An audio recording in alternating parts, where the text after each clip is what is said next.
भाई देखो, हमारी बात यह है कि तुम्हारे सुकृत और दुष्कृत दो ही हैं जो दुख और सुख प्रदान करते हैं। तो जैसे हमारे पूर्व पाप कर्म हैं और हम अच्छा व्यापार शुरू किए, थोड़ा बड़ा फिर नष्ट हो गया, तो वो पाप जो कर्म है वो बाधा को उसको नष्ट करने के लिए राधा राधा राधा, कृष्ण कृष्ण, राम कृष्ण हरि जो नाम, वो भगवान का नाम ही नष्ट कर सकता है।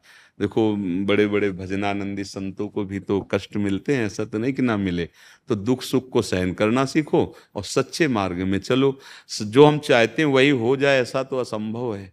नहीं, सब चाहते हैं कि बढ़िया व्यवस्था, लेकिन चाह से केवल नहीं हो जाएगी, कर्म भी करना पड़ेगा उसके अनुसार। अच्छा, कर्म करते हुए सफलता नहीं मिल रही तो पूर्व का कर्म आपको बाधा पहुंचा रहा है। आप अच्छे पढ़े लिखे हो, आप स्वस्थ हो, आप वो पा सकते हो जो पाना चाहते हो, लेकिन नहीं बन रहा विधान, तो फिर उसका मतलब कोई हमारा कर्म है जो बाधा पहुंचा रहा है। भगवान का नाम जप करो, जैसी परिस्थिति में आए जीना सीखो।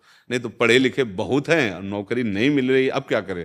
तो क्या शरीर नष्ट कर दे? क्या दुखी होकर बैठ जाए? क्या डिप्रेशन में आ जाए? क्या नहीं, कोई छोटा मोटा व्यापार कर लो, किसानी कर लो, कुछ करो करके, और जैसे बने वैसे जीवन को भगवान के चरणों में अर्पित कर दो। जाना तो है ही यहाँ, अगर अरबों खरबों भी जमा कर लोगे तो भी जाना ही तो पड़ेगा, और यही सब छूट जाएगा। तो समय व्यर्थ मत करो।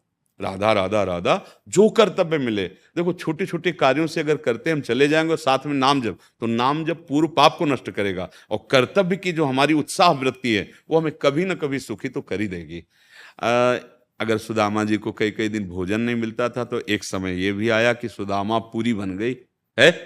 तो ऐसा नहीं कि मनुष्य के जीवन में एक ही सोपान होता है, दुखी दुख, ऐसा किसी के जीवन में, और ऐसा किसी के जीवन में नहीं होता कि सुख ही सुख होता हो। कभी अगर बहुत अनुकूलता आ जाती है तो कभी बड़ी समस्या आ जाती है। तो हमें समस्याओं में टूटना नहीं, अनुकूलता में फूलना नहीं है, यही अध्यात्म सिखाता है। और ऐसा नहीं है कि दुख सुख ना आते हों, आते तो सबको हैं, पर सह जाओ और अच्छे कार्य करो, तो आप आगे बढ़ते चले जाओगे, सुख ज्यादा मिलने लगेगा और दुख से लड़ने की क्षमता आ जाएगी, निकल जाओगे। नहीं तो दुख ऐसे ऐसे आते हैं कि बस यही लगता है अब दूसरा उपाय नहीं, शरीर को शांत करें। पर शरीर शांत होने के बाद कोई 5 स्टार होटल थोड़ी कि वहां बुक हो जाएंगे जाके, फिर हमारा कोई शरीर मिलेगा इससे गिरा हुआ, और वहां फिर भोग भोगने पड़ेंगे। अभी तो हम ऐसे कर्म कर सकते हैं कि शरीर बंधन से मुक्त हो सकते हैं। नाम जप करो, अच्छे आचरण करो, जो भी कर्तव्य मिले। देखो, अगर हमको परिवार चलाना है, व्यापार करना है, तो कुछ भी कार्य मिले अपनी क्षमता के अनुसार प्रयास करते रहना चाहिए। ऐसा नहीं है कि हम प्रयास करते रहे और निष्फल ही होते रहे, ऐसा भी नहीं है।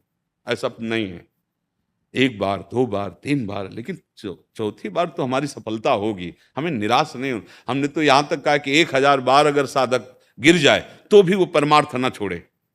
हम 1000 बार परास्त हो गए, लेकिन कोई तो ऐसा अवसर आएगा जब हम इस दुश्मन को मारेंगे, क्योंकि हम अविनाशी के बच्चे हैं। हम हार नहीं मानेंगे, हम हार नहीं मानेंगे, हम प्राप्त करके रहेंगे भगवान को, तब मार्ग में सफलता मिलती है। हारो मत, आगे बढ़ो, नाम जप करते रहो, अच्छे